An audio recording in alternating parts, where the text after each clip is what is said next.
পিলখানা হত্যাকাণ্ডে শেখ হাসিনা সরাসরি জড়িত ছিলেন। একটি বিদেশি রাষ্ট্রের সাথে মিলে তিনি ওই হত্যাকাণ্ড সম্পন্ন করেছেন।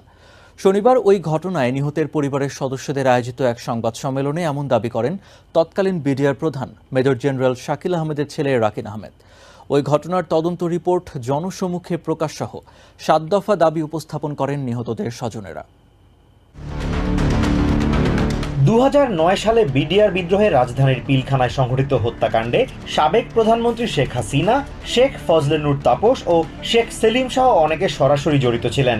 শনিবার মহাখালীর রাওয়া ক্লাবে আয়োজিত এক সংবাদ সম্মেলনে এমন দাবি করেছেন ওই ঘটনায় নিহত তৎকালীন বিডিআরের মহাপরিচালক মেজর জেনারেল শাকিলের ছেলে রাকিন আহমেদ। সংবাদ সম্মেলনে ওই ঘটনায় নিহত সেনা সদস্যদের পরিবারের অনেকেই উপস্থিত ছিলেন। তাদের পক্ষ থেকে এই হত্যাকাণ্ডের সুষ্ঠু তদন্ত করে জড়িতদের বিচারের দাবি করেন রাকিন। তিনি জানান, চলতি বছরের ২৫ ফেব্রুয়ারি বিডিআর হত্যাকাণ্ড নিয়ে গণমাধ্যমে কথা বলায় তাকে আওয়ামী